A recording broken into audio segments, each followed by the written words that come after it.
persons, personalities, the way that they come across can be put into many manners. But one of the important classifications is introvert and extroverts.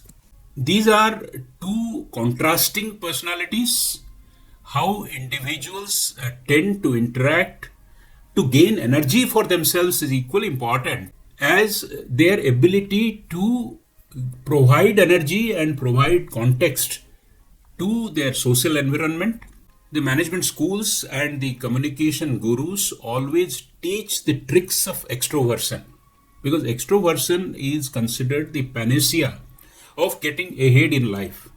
Introverts, who are generally characterized by a preference for own solitude and introspection, unnecessary social interaction, in their opinion, unnecessary, drain energy and takes time, and they don't have so much of energy to spend on such things.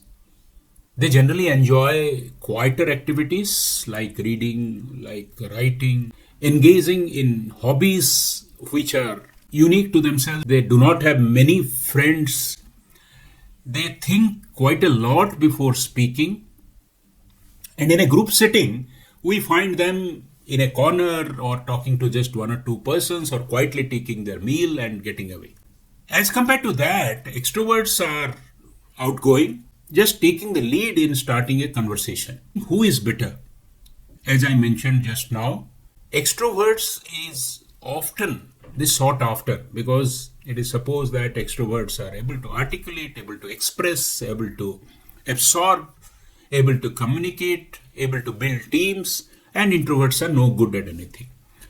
But introverts could be great winners, and in situations where we know that introversion and extroversions are rarely at their extreme ends, that is somebody becoming completely an extrovert or a completely introvert, there is a blend of it, and the predominant personality is generally characterized as the personality type.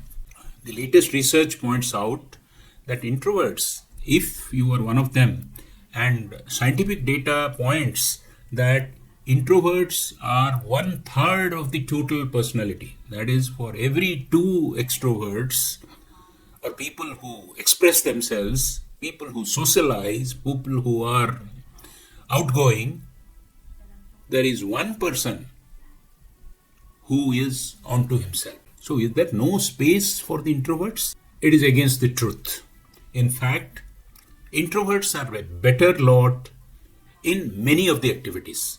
Let us discuss a few of them, and in those definitely introverts trump extroverts. One is that task involving reflection and thoughtfulness. Because the moment an extrovert sees a group, he or she generally jumps around how to find the signals to get mixing. So they do not have the capacity to be in uninterrupted, thoughtful and reflective state. As introverts, their inner world is richer than the inner world of the extroverts, and their insights leads to deeper understanding of themselves and outer world, which fosters empathy and very strong listening skills as compared to extroverts. Concentration and eye for the detail, which often distinguishes success from the failure, is the stronghold of the introverts because they are very less distracted by external stimuli. They are in an advantageous position for jobs which require deeper analysis, problem solving, or creativity at work. Analytical and critical thinking as a corollary of insight and reflection comes easily to introverts. Whenever there is independent work, especially at the top of the leadership, which is an isolated place, where an extrovert cannot maintain confidentiality and is at misery because there is nobody to share, nobody is there to lend a shoulder to weep on.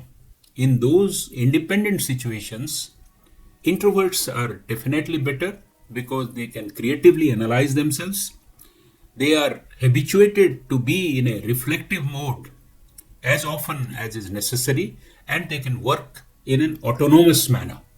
Meaningful relationships and deep connections beyond superficiality, beyond the connection and mapping to the profit and loss or input and output is the stronghold of the introverts.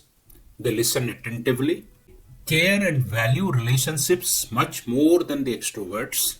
They are good advisors because they take all the facts, absorb them, analyze them, and come to the conclusion. Introverts are greater supporters for their loved ones because they are deeply emotional in their approach.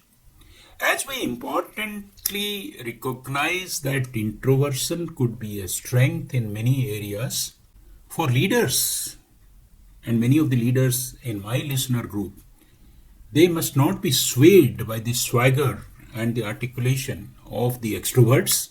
Even if somebody is an introvert, the strengths and matching of their skills to the jobs on hand is the leadership's task to harness the hidden and untapped potential of the introverts.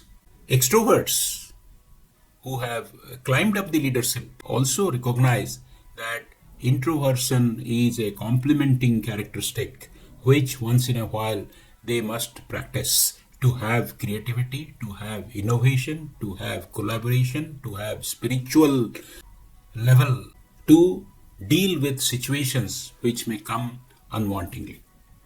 So introversions could be a trump card. Introversion is a quality which all of us must recognize, respect, and practice. Thank you very much.